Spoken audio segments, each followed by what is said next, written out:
Magandang umaga sa inyo mga kahiwaga, naway nasa mabuti kayong lahat. Pasensya na kung matagal ang ating kwento. Medyo naging abala lang ang inyong lolo sa mga gawain sa bukid. Pero ngayon may bago tayong kwento na paniguradong magugustuhan nyo, kaya wag na nating patagalin, ito na ang kwento.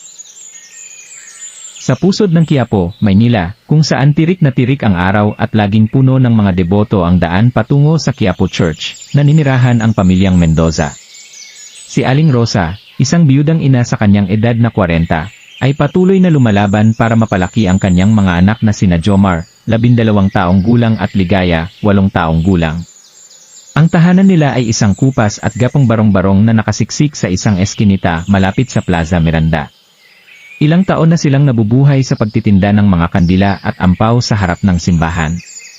Ngunit ang kaliit-liitang kinikita nila ay kinukuha pa ng kanilang ganid na landlord na si Don Teodoro Turing Castro, isang lalaking ang kasakiman ay sintindi ng tirik na araw sa Maynila. Isang mainit na hapon sa eskinita malapit sa Plaza Miranda. Ang bahay ng mga Mendoza ay nanginginig sa bawat yabag ng mga sapatos na papalapit. Si Don Turing, nakaputing barong at may hawak na baston, ay kasama ang dalawa niyang matipunong tauhan. Nakapamaywang siya sa harap ng barong-barong, ang mukha'y puno ng pangungutya.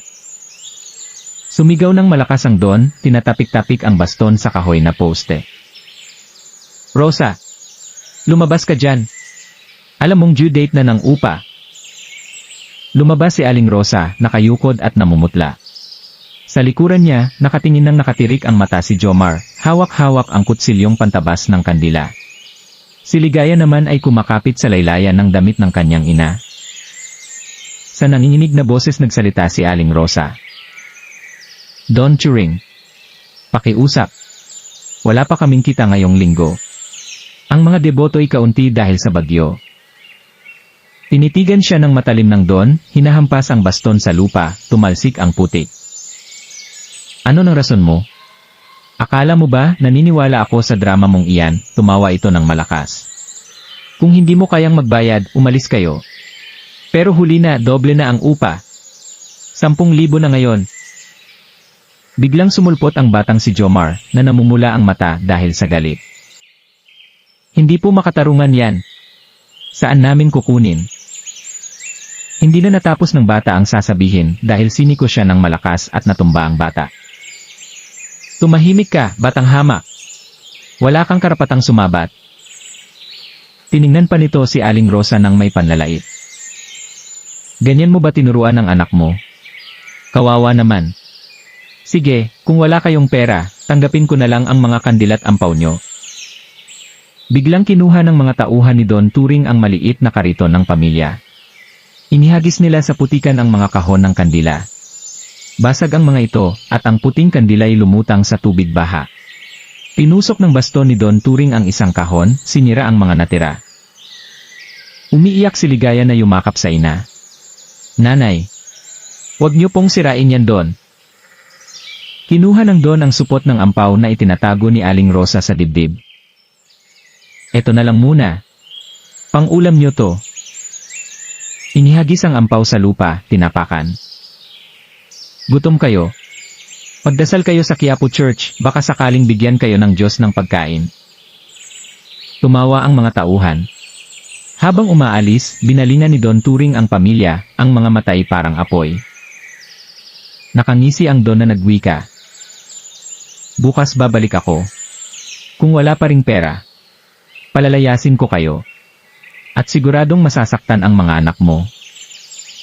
Pag-alis nila, lumuhod si Aling Rosa sa putikan, pinulot ang sirang kandila. Hinawakan ni Jomar ang braso ng ina, ang luhay pumatak sa pisngi. Galit na umiiyak si Jomar. Nanay! Patayin na lang natin siya. Yumakap sa mga anak ang ginang, humihikbing nagsalita. Huwag. Magdasal tayo. May Diyos na nakakakita.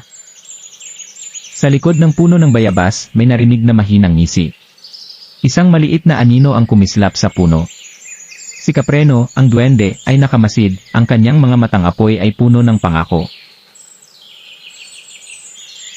Tuwing madaling araw, si Aling Rosa at ang kanyang mga anak ay naghahakot ng mga kahon ng kandila, dilaw para sa panalangin, pula para sa proteksyon, at puti para sa himala.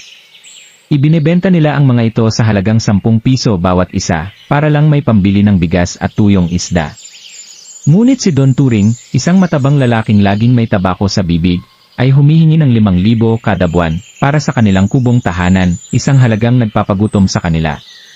Kapag nagmamakaawa si Aling Rosa, sinasabihan siya nito, kung ayaw nyo, lumayas kayo. Maraming gustong umupa dyan.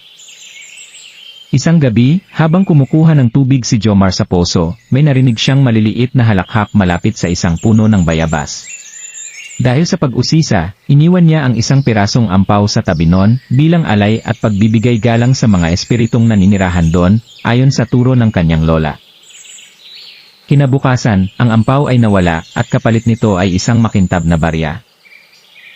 Makalipas ang ilang araw, habang naglilinis si Ligaya ng kanilang barong-barong, may natagpuan siyang maliit na berdeng sombrero sa ilalim ng kawayang papag.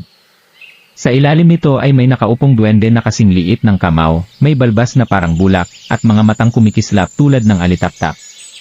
Salamat sa pag-alaga sa puno ko, bulong ng duwende. Takot pero magalang, inalok siya ni Ligaya ng kanin. Ngumiti ang duwende na nagpakilalang si Capreno. Bibigyan ko kayo ng biyaya, sabay kumpas sa kanyang maliit na kamay. Kinabukasan, napansin ni Aling Rosa na ang kanilang mga kandila ay mas maliwanag at mas matagal magminas. Kumalat ang balita, ang mga kandila ng mga Mendoza ay nagdudulot ng himala. Isang estudyanteng bumili ng dilaw na kandila ay nanguna sa klase, isang tindera namang gumamit ng pula ay gumaling ang may sakit na anak. Dumagsa ang mga tao sa kanilang maliit na tindahan at umapaw ang kita. Gamit ang pera, sekretong inupahan ni Aling Rosa ang isang maliit na pwesto malapit sa simbahan. Doon ay itinitinda niya ang Milagro Candles, mga kandilang hinaluan ng pabango at halamang gamot. Nagduda si Don Turing sa bigla nilang yaman, kaya pinadala niya ang kanyang mga tauhan para takutin ang pamilya. Ngunit tuwing susugod ang mga ito, bigla na lang silang natutumba dahil sa mga baging o kinakagat ng daga ang kanilang sapatos, gawa raw ni Capreno. Sa loob ng ilang buwan, nabayaran ng mga Mendoza ang lahat ng utang at nagbigay pa ng libreng kandila sa kapwa nila naghihirap. Si Don Turing, na gault, ay pilit silang pinaalis. Ngunit nang buksan niya ang kanyang kahon ng kayamanan, abo na lang ang natira. Nawalan ng yaman at napahiya, tumakas siya sa probinsya, kumakalat ang chismis na sinumpa siya ng duwende. Yumabong ang tindahan ng mga Mendoza, pero hindi nila nakalimutan si Capreno. Tuwing buwan ng kabilugan, nagiiwan sila ng ampaw at alay sa puno ng bayabas. Paglipas ng mga taon, naging guro si Jomar, samantalang si Ligaya ay nagpatayo ng scholarship para sa mga batang kalye. Hanggang ngayon, may mga matatanda sa Quiapo na nagkukwento tungkol sa duwendeng nagbiyaya sa isang magtitinda ng kandila.